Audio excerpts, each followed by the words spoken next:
Hello everybody, welcome to the Device Doctor. If it's your first time here, I'm not an electronics technician, just a bloke who loves rolling up his sleeves and giving broken devices a second chance. From dead phones to retro computers, I'm all about practical fixes and a bit of DIY spirit. And for those of you popping back, cheers for sticking around. You know how it goes, we've got tea on the boil, tools at the ready, and another gadget begging for a bit of TLC. Whether it's a cracked screen or a device that's completely given up the ghost, we'll give it a go. So fancy learning a few tricks, having a laugh and watching me muck things up? Hit the like and subscribe button now. Now that that's all over, let's get stuck in and breathe some life back into today's device. Today on the bench we have a Sega Game Gear. When these devices first came out they felt like they were black magic. A portable colour console with a backlight that let you play Sonic the Hedgehog anywhere. It was mind blowing, but let's be real, time hasn't been its friend. It had problems back then, and those problems have only gotten worse over the last 30 years. This one came to me via eBay. It basically wasn't working. No screen, no power, no sound. So after a full recap and fitting a brand new screen, the console lived.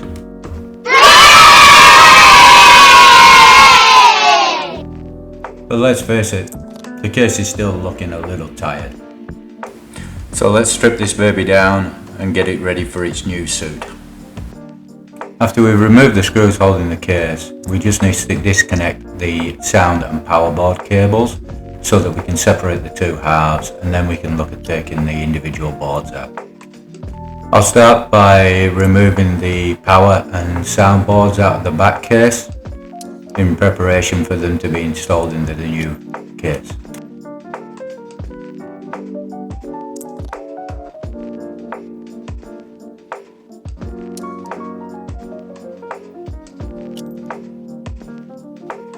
With the soundboard and the power board removed from the back case, we can now look to get the motherboard out of the front case.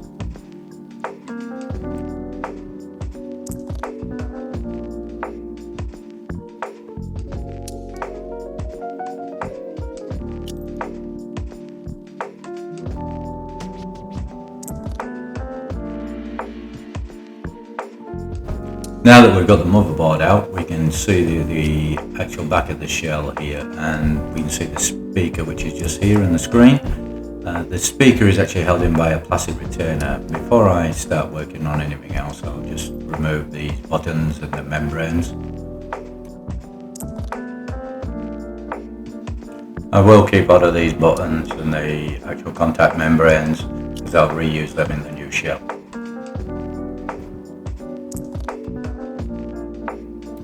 Before I start working on the speaker and the screen, I will just put in the soundboard and the power board into the new case. That way they're out of the way and nice and safe.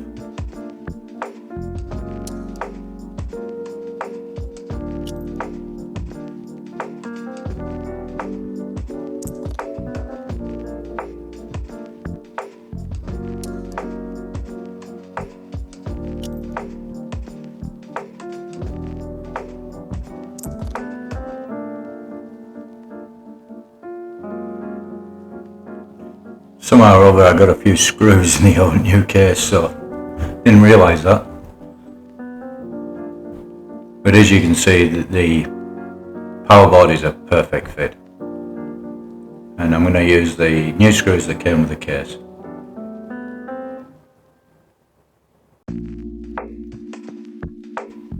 Interestingly, the new screws were not man-made, so they wouldn't stick to the screwdriver, which gave me a little bit of hassle, but nothing that we couldn't work out.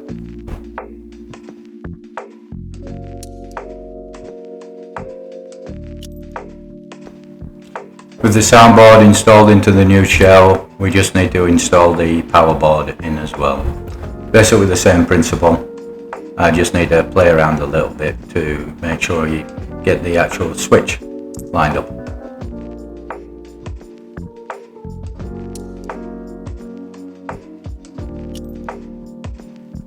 Again here you can see it's a perfect fit. These retro 6 cases are really outstanding. Okay, moving on. Now we need to take the speaker out. My initial thought is to grind off the tabs, the little plastic tabs that actually hold the retaining bracket in place. This actually took surprisingly longer than I expected, probably because I was using my micro grinding pen to do the job. I wanted to be really careful not to actually damage the speaker, and actually even potentially save this case so that I could reuse it for later.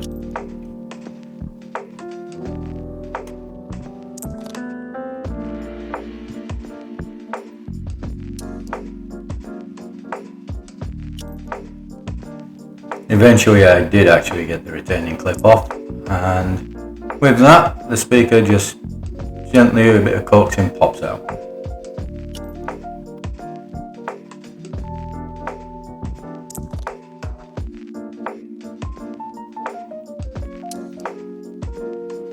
After getting the speaker out, I just wanted to give it a clean before putting it into the new case. I mean, there's probably 30 years of dust and grime and gunge that's sitting on the speaker. And why would you put that into a brand new shiny case? With the speaker cleaned, it's now time to fit it in its new home.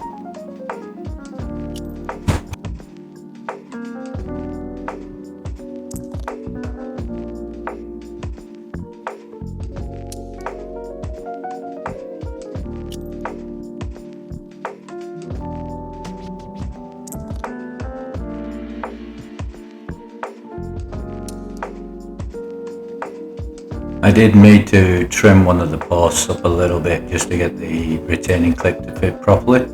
Not a defect in the case so much as just an extrusion issue. The retaining bracket in the new case is actually held in by a number of small screws, which is a much better system than using the plastic tabs that were used in the old system. This will allow you to take the speaker out and do any repairs and things like that much easier in the future.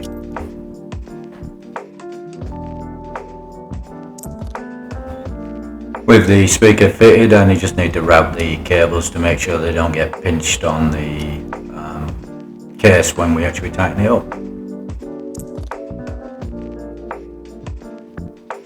With that done, we need to move on to removing the screen from the old case. Now this I need to be a little bit careful about. I'm just double checking everything here.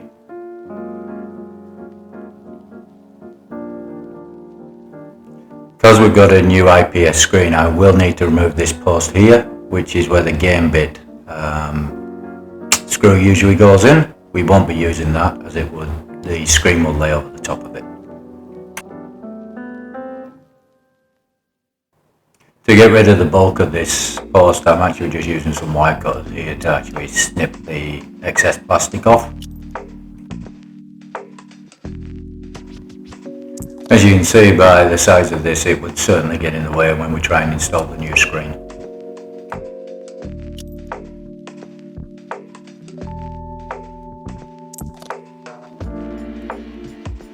As we're moving forward, I really want to make sure this is a really good fit, so I'm going to grind away any excess plastic here, just to make sure that the screen sits perfectly flush with the case when we install it.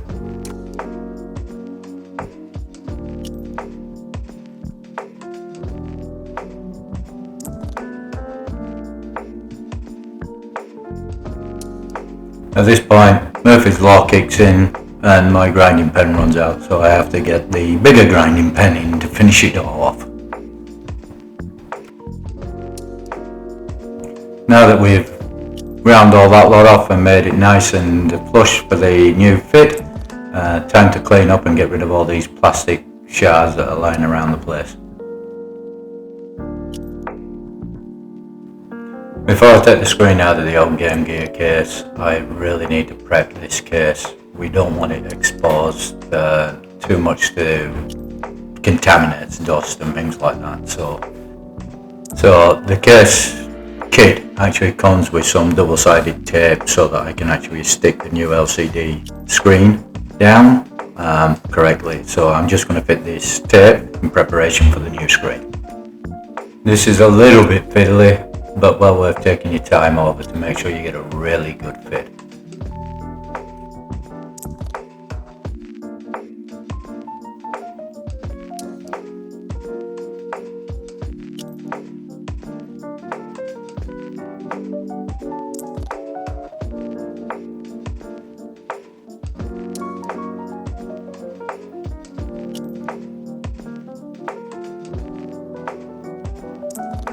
With that done, we're ready to remove the screen from the old case.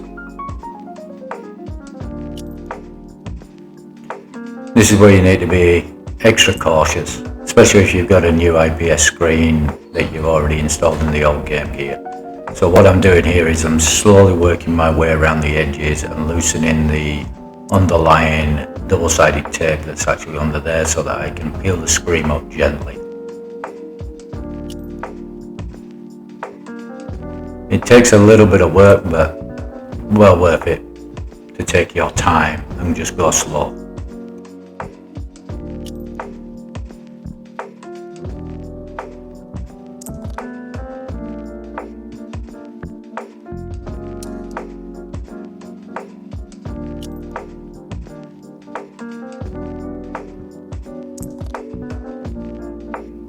And there we go, one beautiful IPS screen ready to be installed in the new shell with just a little bit of cleaning to get rid of any excess of the double-sided tape on the system.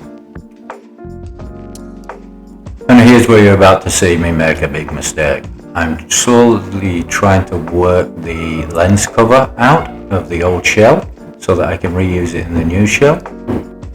And what you're about to see as it comes back into shot is that I actually snapped the lens cover.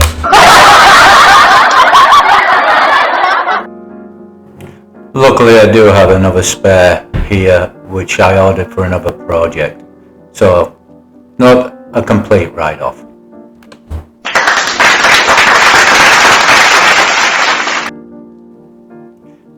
Fitting the new lens cover is pretty straightforward. All you need to do really is take the backing tape off and make sure you remove the center bit for the clear screen, just it's there to protect it, and then line it up with the case and Bob's your uncle.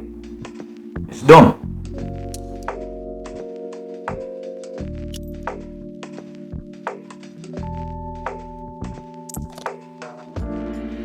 With the lens in place, time to fit the screen. Just be careful and double check that you don't have any dust or anything under the lens.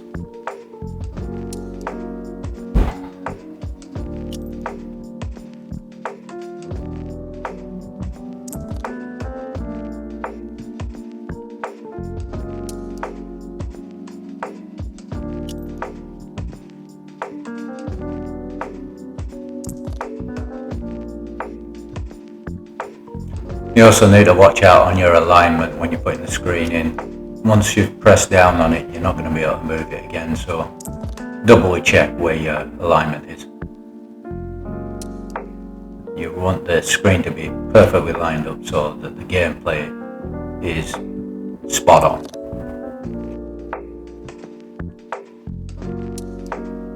With the difficult bits done, it's just a case of putting it all back together, and hopefully we have a brand spanking new Game Gear.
And here we have it, fully assembled, working, ready for another 3 decades of gaming.